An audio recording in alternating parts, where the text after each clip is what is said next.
오늘 며느리가 나를 요양병원에 데려다 주겠다고 했다. 그 말이 처음 나왔을 때 나는 농담인 줄 알았다. 그런데 오늘 아침 집안 공기가 이상하게 무거웠다.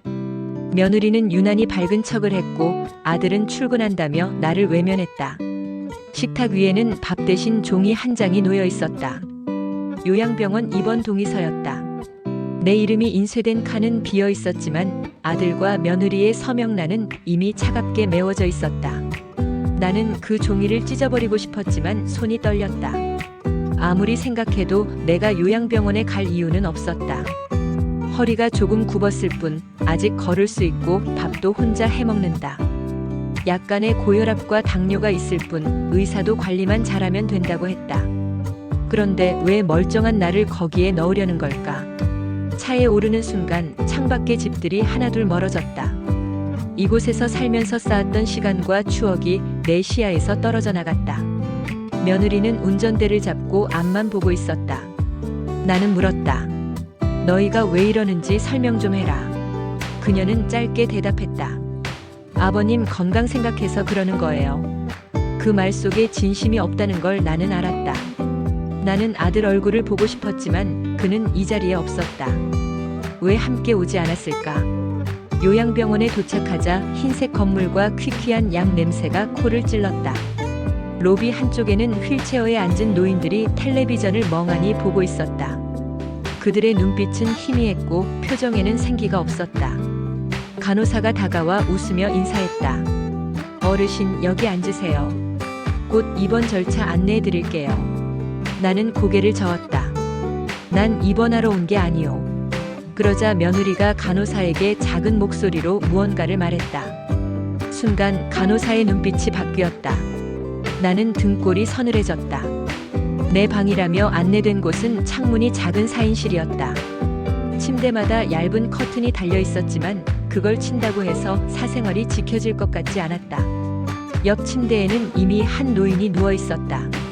그는 눈을 뜨고 있었지만 내가 들어오자 아무 말 없이 시선을 창문 밖에 고정시켰다. 나는 침대에 앉아 가방을 열었다. 가방 안에는 옷 몇 벌과 세면도구 그리고 통장 2개가 있었다. 그 통장을 보는 순간 나는 모든 퍼즐이 맞춰졌다. 아들이 며칠 전 내게 물었다. 아버지, 통장 비밀번호 바꿨어요? 그때는 대수롭지 않게 넘겼지만 지금 생각해보니 그 질문이 이 모든 일의 시작이었다. 나는 그 통장을 두 손으로 꼭 쥐었다. 여기 들어오면 내 통장과 도장은 자연스럽게 가족 손으로 넘어갈 것이다. 그리고 나는 서서히 세상 밖에서 잊혀질 것이다. 저녁이 되자 며느리가 돌아갔다. 며칠만 계시다 보면 편해지실 거예요. 그녀의 말은 마치 여행을 떠나는 사람에게 하는 인사 같았다. 문이 닫히자 방 안은 갑자기 더 춥게 느껴졌다. 나는 옆 침대 노인에게 말을 걸었다. 여기 오래 계셨습니까? 그는 잠시 침묵하다가 말했다. 6개월 됐지요. 처음엔 나도 멀쩡했어요. 근데 여기 있으면 사람이 금방 늙어요. 그의 목소리에는 깊은 체념이 묻어 있었다. 밤이 깊어지자 나는 잠을 잘 수 없었다. 천장에 매달린 형광등 불빛이 희미하게 깜빡였다. 문득 집에 있는 나의 화분들이 떠올랐다. 매일 물을 주고 햇빛을 보게 해줬는데 이제 그 화분들은 누가 돌볼까? 그 생각이 눈물보다 먼저 나를 무너뜨렸다. 다음 날 아침 간호사가 내 혈압을 쟀다. 조금 높네요. 약 드셔야겠어요. 나는 웃으며 대답했다. 나 여기 오래 안 있을 겁니다. 그러자 간호사가 피식 웃었다. 다들 그렇게 말씀하세요. 그 순간 나는 여기에 오래 머물면 안 된다는 결심이 굳어졌다. 나는 어떻게든 나갈 방법을 찾아야 했다. 그날 점심 무렵 아들이 왔다. 그는 내 눈을 피하며 앉았다. 아버지, 여기 계시면 훨씬 안전해요. 나는 물었다. 내 통장은 내가 가져갔냐? 그는 놀란 표정을 지었지만 곧 시선을 내렸다. 그 반응이 모든 답이었다. 나는 속에서 끓어오르는 분노를 참았다. 이곳을 나가려면 우선 겉으로 순응하는 척해야 했다. 그래야 감시가 느슨해질 테니까. 그날 저녁 나는 일부러 밥을 잘 먹고 간호사가 하는 말에 고분고분 대답했다. 내가 순한 환자인 줄 알면 나를 경계하는 눈초리가 풀릴 것이다. 밤마다 옆 침대 노인과 조용히 이야기를 나눴다. 그는 이름이 박영수였고 원래는 부동산 중개업을 하던 사람이었다. 아들 부부가 사업 실패 후 그를 이곳에 넣었다고 했다. 처음에는 나처럼 멀쩡했지만 몇 달 사이 체중이 10kg가 빠졌고 눈이 침침해졌다 했다. 그는 나에게 귓속말로 말했다. 나가려면 밖에 있는 믿을 사람을 찾아야 해요. 가족은 안 돼요. 나는 내 주변을 곱씹어 봤다. 가장 먼저 떠오른 건 막내 여동생 순자였다. 그녀는 남편을 일찍 잃고 홀로 살았지만 늘 나를 걱정해주는 사람이었다. 문제는 이곳에서 마음대로 전화를 할 수 없다는 것이었다. 간호사실에 부탁해야 하고 그마저도 통화 시간과 내용을 옆에서 듣는다. 나는 방법을 찾기 시작했다. 다음 날 아침 복도 한쪽에서 청소하는 아주머니를 봤다. 그녀는 나와 눈이 마주치자 미소를 지었다. 나는 일부러 말을 걸었다. 여기 오래 일하셨나 봐요. 5년 됐죠. 어르신들 다 가족 같아요. 그 따뜻한 말투에 나는 용기를 냈다. 혹시 부탁 하나 들어줄 수 있겠습니까? 아주머니는 조심스레 고개를 끄덕였다. 나는 수첩에 순자의 전화번호를 적어 건넸다. 이 번호로 전화를 좀 해주시겠어요? 제가 지금 급히 연락해야 할 일이 있습니다. 그녀는 잠시 망설이다가 종이를 받아 주머니에 넣었다. 그날 오후 순자로부터 전화가 왔다. 간호사가 수화기를 들려주며 옆에 앉아 있었다. 나는 짧게 말했다. 순자야, 나 좀 데리러 와라. 자세한 건 만나서 얘기하자. 간호사의 눈이 번쩍였다. 통화를 끊자마자 그녀는 내 방을 나가며 무전을 했다. 그날 저녁 원장이라는 사람이 나를 불렀다. 어르신, 가족과 상의 없이 외부에 연락하시면 곤란합니다. 나는 아무 대답도 하지 않았다. 이곳에 있으면 하루하루가 사람을 무너뜨렸다. 식사는 영양제처럼 메마른 맛이었고 대화는 거의 없었다. 텔레비전은 하루 종일 시끄럽게 돌아갔지만 아무도 진심으로 보지 않았다.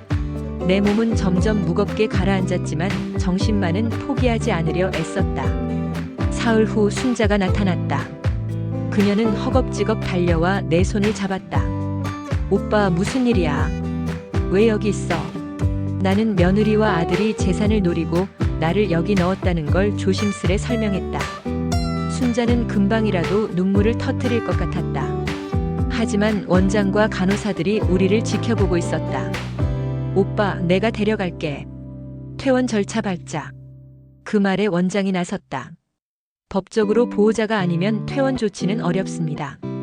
그 순간 나는 모든 것이 아들과 며느리의 계획임을 확신했다. 법적 보호자 권한을 이용해 나를 묶어둔 것이다. 순자는 분노를 감추지 못했다. 그럼 변호사 데리고 오겠습니다.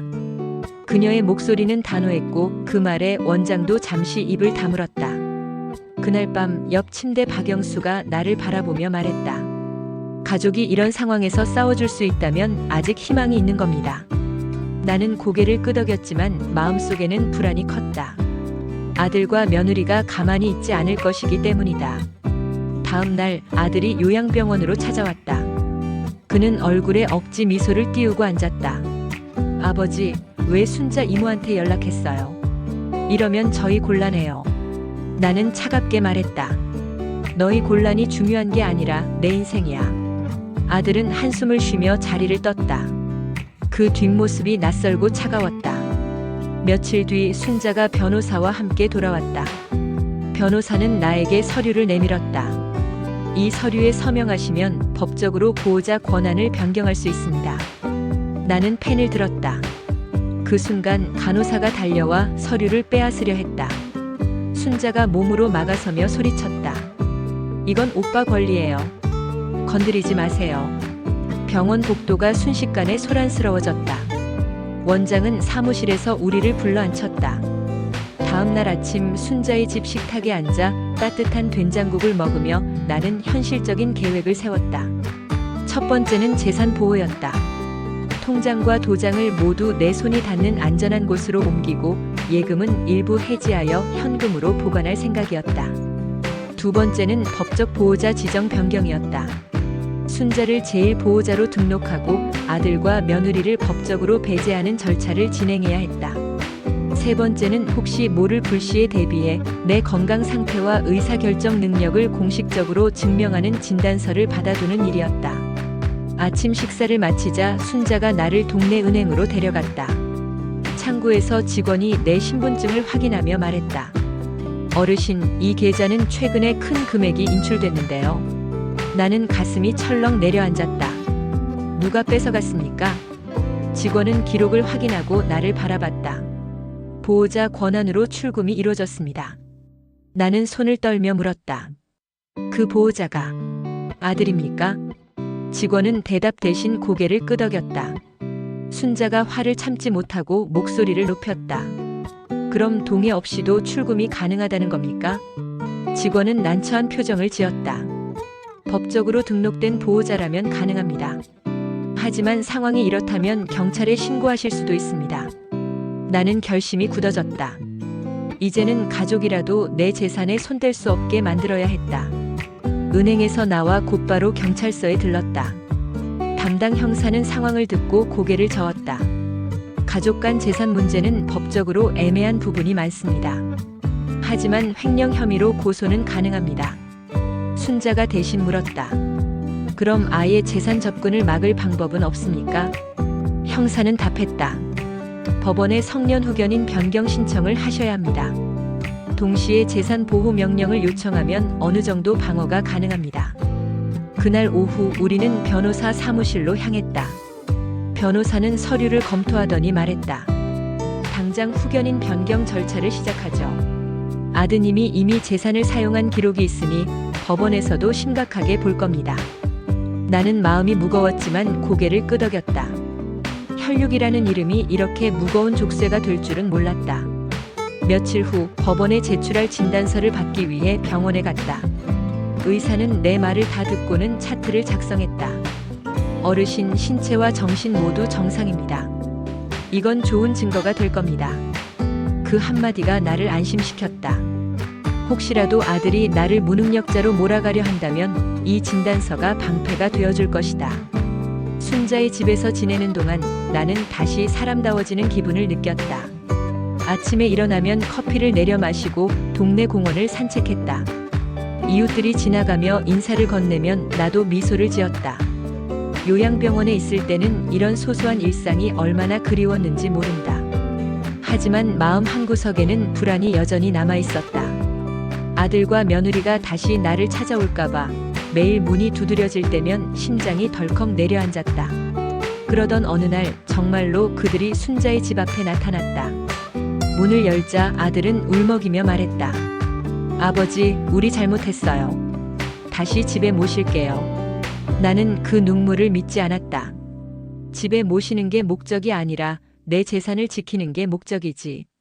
그 말에 며느리의 표정이 굳었다. 순자가 나서서 말했다. 앞으로 오빠 재산에 손대면 가만두지 않을 거예요. 법적으로 다 조치해놨으니까. 아들은 아무 말도 하지 못하고 고개를 떨궜다. 그들은 그렇게 돌아갔지만 내 마음의 문은 다시는 열리지 않았다. 법적 절차는 예상보다 빨리 진행됐다. 한 달 후 법원에서 후견인 변경이 승인됐다는 소식을 들었다. 순자가 공식적인 보호자가 되었고 아들과 며느리는 모든 권한에서 배제됐다. 은행 계좌도 새로 만들고 남은 돈은 안전하게 관리할 수 있게 됐다.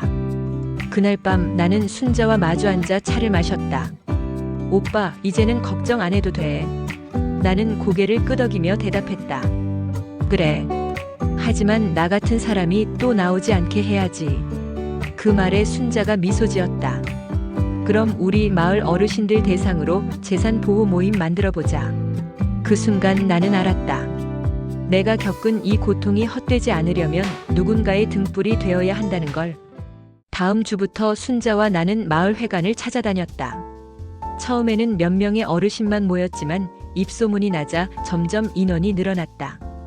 우리는 노인 재산 지키기 모임이라는 이름을 붙였다. 모임에서는 후견인 제도의 장단점, 통장과 도장 보관법, 사기 예방 방법 등을 알려드렸다. 변호사와 경찰관을 초청해 법과 제도에 대한 설명회도 열었다. 처음에는 소극적이던 어르신들이 하나둘 입을 열기 시작했다. 우리 아들이 제 명의로 대출을 받았더라고요. 며느리가 치매라면서 저 몰래 요양원에 넣으려고 했어요. 그 이야기를 들을 때마다 나는 몇 달 전에 내 모습이 떠올랐다. 그 고통과 두려움이 그대로 전해졌다. 나는 내 경험을 숨김없이 이야기했다. 저도 멀쩡한데 요양병원에 갇혔습니다. 하루하루가 사람을 무너뜨리더군요. 그래서 꼭 말씀드립니다. 통장과 도장은 절대 다른 사람에게 맡기지 마세요. 법적 보호자 권한이 누구에게 있는지도 반드시 확인하세요. 어르신들의 눈빛이 점점 달라졌다. 그들은 서로의 이야기에 귀를 기울였고 함께 대안을 찾아갔다. 모임 활동을 이어가던 중 나는 박영수가 자주 떠올랐다. 그는 여전히 요양병원에 갇혀 있을 것이고 나처럼 도움을 줄 가족이 없을 것이다. 나는 순자와 상의해 그를 데려올 방법을 찾기로 했다. 우리는 다시 변호사를 찾아갔다. 박영수의 상황을 설명하자 변호사는 말했다. 본인이 의사표현이 가능하고 병원 기록에 특별한 문제가 없다면 퇴원 절차를 진행할 수 있습니다. 다만 현재 보호자가 동의하지 않으면 소송이 필요할 수 있습니다. 그 말을 듣고 나는 결심했다. 시간이 걸리더라도 해보겠습니다. 며칠 뒤 나는 순자와 함께 요양병원으로 갔다. 박영수는 나를 보자마자 눈이 커졌다. 당신이 어떻게 여기 왔어? 나는 웃으며 대답했다. 당신 데리러 왔습니다. 그의 눈가가 붉어졌다. 하지만 원장은 차갑게 말했다. 보호자 동의 없이는 불가능합니다. 나는 이미 준비해온 서류를 꺼냈다.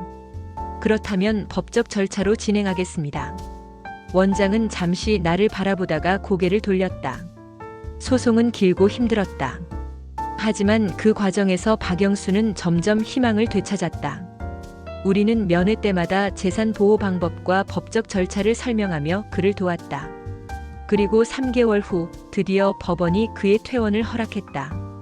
그날 병원 문을 나서는 그의 모습이 마치 몇 년은 젊어진 듯 보였다. 그는 내 손을 꼭 잡으며 말했다. 당신이 아니었으면 난 여기서 죽었을 거요. 나는 웃으며 대답했다. 우리 이제 같은 배를 탄 겁니다. 다른 사람들도 돕죠. 그 후로 우리 모임은 더 활발해졌다. 박영수는 자신의 경험을 나누며 다른 어르신들에게 현실적인 조언을 했다.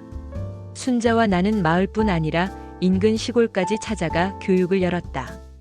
어르신들의 표정에서 두려움이 사라지고 스스로를 지키겠다는 결심이 보였다. 그러던 어느 날 내가 살던 집 근처에서 소식이 들려왔다. 아들과 며느리가 빚 문제로 집을 팔았다는 것이다. 잠시 마음이 쓰렸지만 곧 스스로를 다독였다. 그 집은 이제 내 것이 아니었고 나의 삶은 이미 새로운 길 위에 있었다. 밤이 되어 창문 너머 달빛이 비쳤다. 나는 따뜻한 차를 마시며 생각했다. 사람이 사람을 지키는 건 피로만 되는 게 아니구나. 진심으로 믿고 의지할 수 있는 사람이 곁에 있는 게 진짜 가족이라는 걸 깨달았다. 몇 달 후 우리 모임은 지역 뉴스에 소개됐다. 노인 스스로 재산을 지키는 법을 가르치는 작은 단체, 마을에서 시작해 전국으로 퍼진다. 기자는 내 얼굴을 클로즈업하며 질문했다. 처음 이 일을 시작하게 된 계기가 무엇입니까? 나는 잠시 숨을 고르고 대답했다. 저도 한때 요양병원에 강제로 보내졌습니다. 그곳에서 깨달았죠. 나 같은 사람이 다시는 나오면 안 된다는 걸. 방송이 나간 후 전국에서 연락이 쏟아졌다. 저도 비슷한 일을 겪었습니다. 부모님이 재산 문제로 형제와 갈등 중인데 도움을 받을 수 있을까요?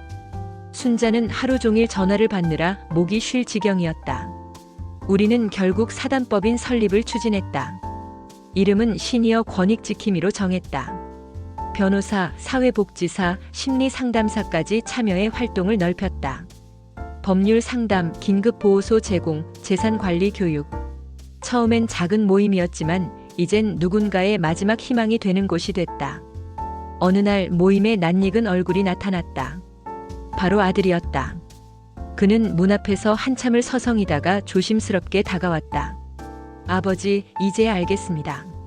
그땐 제가 잘못했어요. 나는 그를 오래 바라보다가 의자를 내밀었다. 앉아라. 하지만 아버지가 너를 용서한다고 해서 예전으로 돌아가는 건 아니다. 그는 고개를 숙이며 눈물을 흘렸다. 그래도 한 번은 기회를 주실 수 있습니까? 순자가 내 눈치를 살폈다. 나는 깊게 숨을 내쉬고 말했다. 내가 진심으로 변했다면 다른 어르신들을 위해 봉사부터 해라. 그게 내 진심을 보여줄 수 있는 유일한 방법이다. 아들은 조용히 고개를 끄덕였다. 그날 이후 그는 모임의 자비를 도맡았다. 의자를 나르고 어르신들을 모셔다 드리고 강연 자료를 복사했다. 처음엔 어색했지만 시간이 지나면서 사람들의 신뢰를 조금씩 얻어갔다. 나도 마음속 벽을 조금씩 낮췄다. 1년이 지났을 때 우리는 전국 규모의 시니어 권익 컨퍼런스를 열었다. 수백 명의 어르신과 관계자들이 한자리에 모였다. 무대 위에서 나는 마이크를 잡고 말했다. 우리는 나이 때문에 약자가 아닙니다.